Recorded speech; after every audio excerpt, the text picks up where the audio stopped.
두바이에서 제가 이제 설치했던 두바이 랜드마크 멀티미디어 타워 버제 갈라스 아시죠? 제일 두바이에서 제일 전 세계에서 제일 높은 그 분수 쇼도하고 요 끝에서부터 저쪽까지 25m입니다. 25m, 20m 바로 요 앞에가 분수 쇼 하는 곳입니다. 이 앞에가 바로. 그리고 이 건물 지하 1층에 이렇게 나선형으로 이렇게 이제 해놓고요. 이 제품을 하게 된 동기를 한번 얘기를 오늘 협상으로 풀어나가려고 합니다.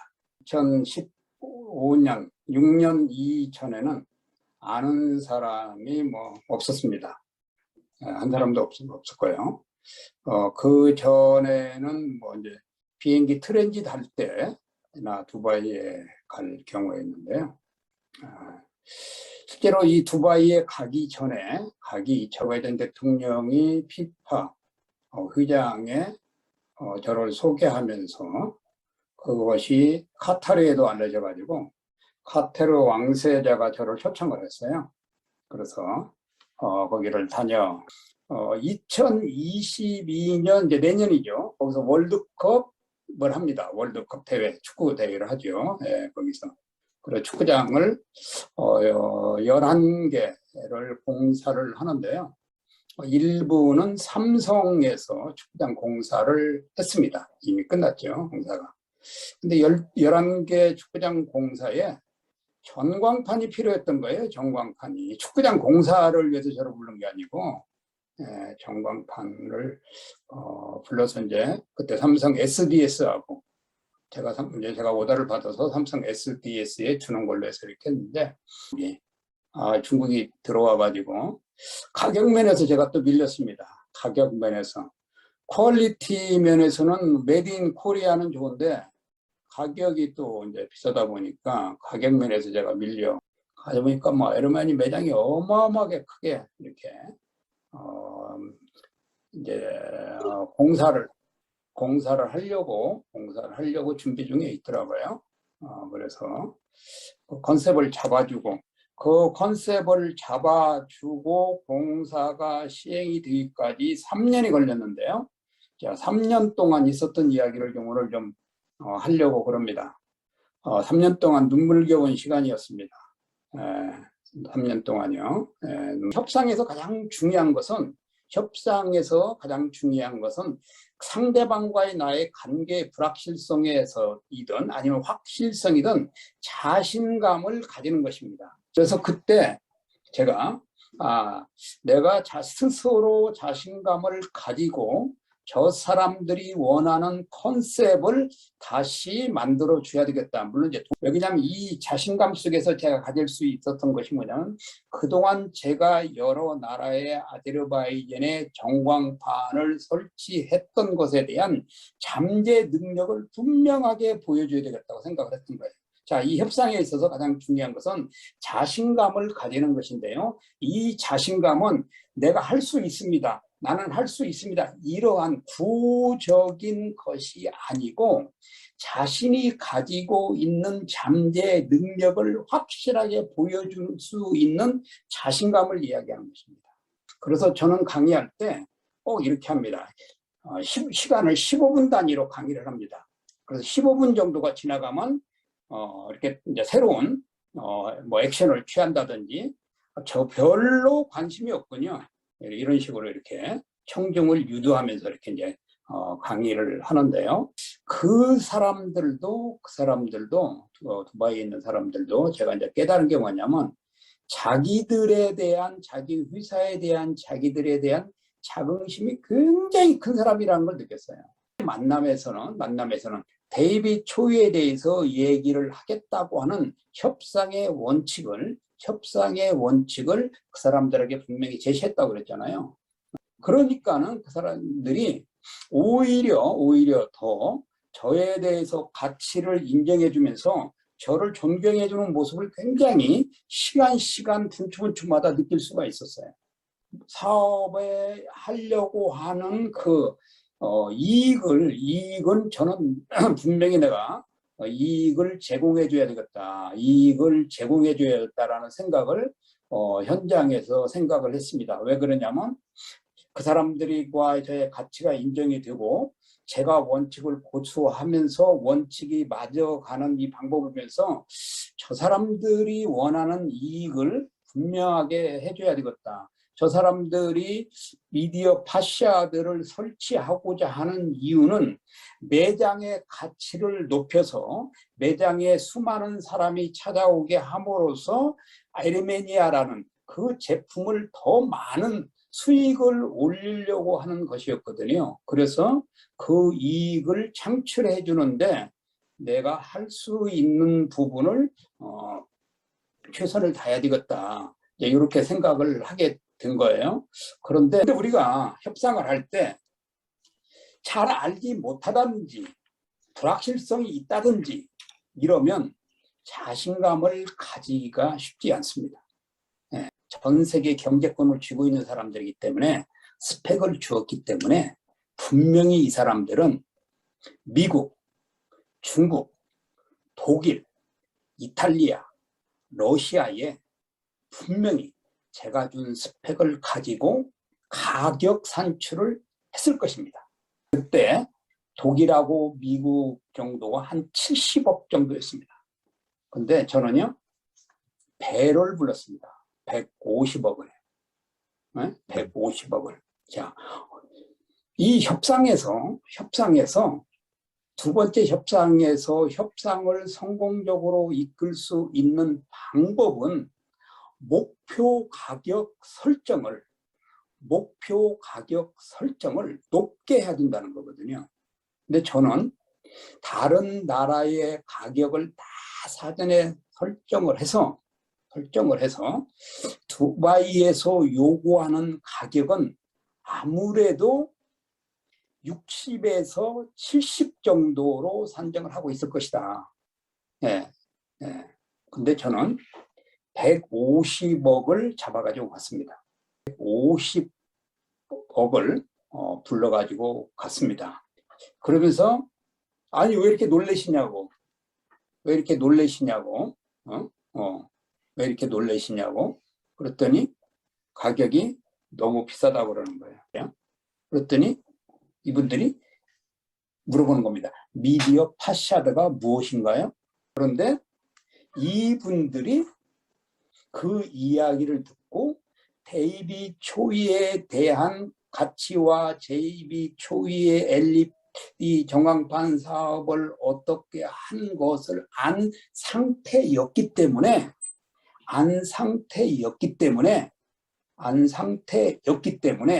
제가 제시한 가격에 대해서 그 사람들이 무엇을 해줬을까요? 동의를 해준 거예요. 가격이 있잖아요. 목표 가격. 네. 그걸 되도록이면 높게 잡아서 최고의 높게 잡아서 상대방에서 내고가 들어올 때 제가 원하는 목표를 달성하는 것이 상대방이 내고를 하더라도 내가 원하는 목표를 달성하는 것이 협상입니다. 그게 무슨 말이냐면 이 협상에서 목표 설정을 잘못하게 되면은 이 협상하는 사람에게 무엇이 다가오냐면 위험이 다가오게 되는 적대감이 생길 수 있다는 거죠. 그래서 이 적대감이 생기지 않도록 조심해야 하는 것입니다. 그래서 저는 이제 가격을 그렇게 내고를 해주고 적대감이 생기지 않도록 하기 위해서 상대방이 나한테 마지막 단계에서 요구하는 것이 무엇인가? 마지막 단계에서 내고를 하고 나서도 해주고 나서도 마지막에까지 나에게 데이비 초에게 요구하는 것이 무엇인가를 파악하는 데 전념을 했습니다. 그래서 제가 적대감을 느끼지 않게끔 그 사람들한테 제시한 것이 있습니다. 무엇이었을까요? 그래서 저는 제가 가격을 2배나 불렀는데도 그 사람들이 계약을 해준 것에 대한 이해함이 있었어요. 저도 1년을 주지만 여러분만큼은 2년을 주겠습니다. 우리 활짝 펴지면서 뭐라고 그러냐면, 그럼 고장나면 2년 책임지는 거죠? 이렇게 나와요. 고장나면 책임지는 거죠? 2년 책임지는 거죠. 이렇게. 그래서 협상에서 가장 중요한 또 하나의 요소는 상대방을 정확하게 이해하는 것입니다. 자, 여기서 상대방을 정확하게 이해한다는 거냐면 상대방이 무엇을 요구하는지를 정확하게 이해하는 거예요. 네, 저는 선수금 받는 때 항상 60%를 받습니다. 60% 문제가 발생을 했습니다. 문제가 발생을 이제 설치하는데 뭐 해외 사업이기 때문에 어느 현장이든 꼭 문제가 발생을 합니다. 무엇 때문에 얼굴이 골이 났냐고. 무엇 때문에 얼굴이 골이 났냐는 거. 제가 이제 말을 풀어 나갑니다. 자, 시우님, 계약서를 다시 한번 보시죠. 계약서를 다시 한번 보시죠. 그랬더니 옆에 있는 분이 계약서를 가지고 와서 이제 펴줬습니다. 거기 계약서에 보면, 자, 거기 계약서 상에 이제 이제 레고 사항이 다 있는 거죠. 네, 거기에 보면 그게 되어 있습니다. 전광판 설치 지점까지 330V 이게 부스죠, 부스. 보드까지 설치해 주게끔 되어 있습니다. 자, 시호님, 여기에 이 전광판은 이틀을 손해봤지만 우리가 원래 약속한 날짜에 완성을 시켜드릴 것입니다. 당신하고 나하고 LED 전광판 사업 관계를 했으면 좋겠습니다. 제가 이런 제안을 했습니다. 그래서 제 회사에 두바이 지사를 하시면 어떻겠습니까? 라고 제가 제안을 했어요. 자, 협상에서는 항상 상대방에게 내가 필요한 것을 제안을 하는 것입니다.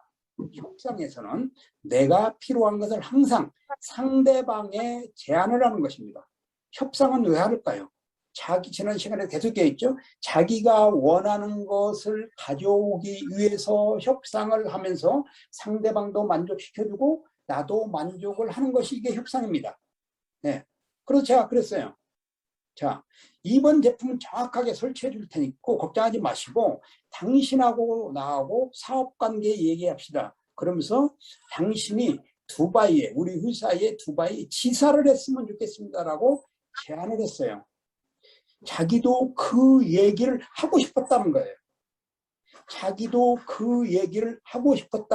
자, 협상은 끝날 때까지 끝난 게 아니, 이 말 단초 하나로 제가 두바이에 전광판을 70대를 팔았습니다. 상대방의 이익을 제공하면서 그로 인해서 나도 혜택을 받는 것이죠. 이게 협상입니다. 이게 여기서 조심할 게 아니에요. 자만이라는 거 있죠. 자만. 뭐 교만하다, 자만한다. 자만하면 안 된다는 거죠. 이렇게 그 CEO가 두바이 지사를 하겠다고 결정을 다 했습니다. 제가 좀 한 수도 더 얘기를 해주고 가려고 합니다. 타켓으로 선정을 하십시오. 그리고 두바이에서 트래픽이 있는 데가 몇 군데 있습니다. 거기에 있는 건물들을 선정을 하십시오. 그리고 이제 아웃도어를 얘기하는 겁니다. 이제 그다음에 인도어 얘기를 했어요. 인도어, 관청, 정부 관청, 그다음에 은행, 호텔, 그다음에 두바이는 이 관광이 큰 대형 건물들이 많아요. 이런데 스키장도 있고, 이제 백화점, 이런 데 인도어거든요. 안에다 설치하기 때문에 인도어라고 합니다. 이런 데에 타켓으로 설정을 하시면 됩니다. 제가 이제 쭉 얘기를 해줬어요. 이걸 잘하니까 예? 협상의 폭도 넓어지면서 이 협상도 완성되어 가고 완성되어 가고 완성되어 가고 완성되어 가고 완성되어 가더라는 거예요. 그러면서 제가 전 세계 지금까지 한 60대 정도의 전광판을 팔았는데요. 전 세계에. 예. 두바이에다만 한 70대 이상 팔았습니다. 한 사람 잘 만났어요. 한 사람 잘 만났어요. 예? 한 사람 잘 만나서. 자, 이것은 무엇이냐면, 물론 뭐 제가 영업 능력이 있어서 전광판 많이 팔았죠. 예. 물론 그 사람들이 저의 대입이 초회에 대해서 인지했기 때문에 전광판 많이 팔았습니다. 그 사람이 저를 신뢰해 줬기 때문에 많이 팔았습니다. 정기적인 얘기를 하지 않았기 때문에 전광판 70대 이상 팔았습니다. 그리고 그 사람들에게 돈 많이 벌게 해줬습니다. 그렇기 때문에 전광판 팔았습니다. 그런데 그렇게 된 결과는 뭐였냐? 협상의 능력이었다는 것이죠. 협상의 능력이었습니다. 제가 오늘 여러 가지 이야기를 했습니다. 그래서 중요한 부분들은 2번씩 얘기를 했습니다. 자, 이 협상이라고 하는 것은 상대방에게, 제가 뭐 글에도 계속 썼죠. 상대방에게 에너지를 주는 것이 협상입니다. 상대방을 이기려고 하는 것이 아니고, 상대방을 무너뜨리려고 하는 것이 아니고, 상대방에게 대화를 해서 어떤 것을 이익을 창출하는 것도 목적이지만, 이 협상학의 근간은 상대방에게 협상을 통해서 에너지를 주는 것입니다. 한번 해보겠습니다. 에너지를 주는 것이다. 에너지를 주는 것이다.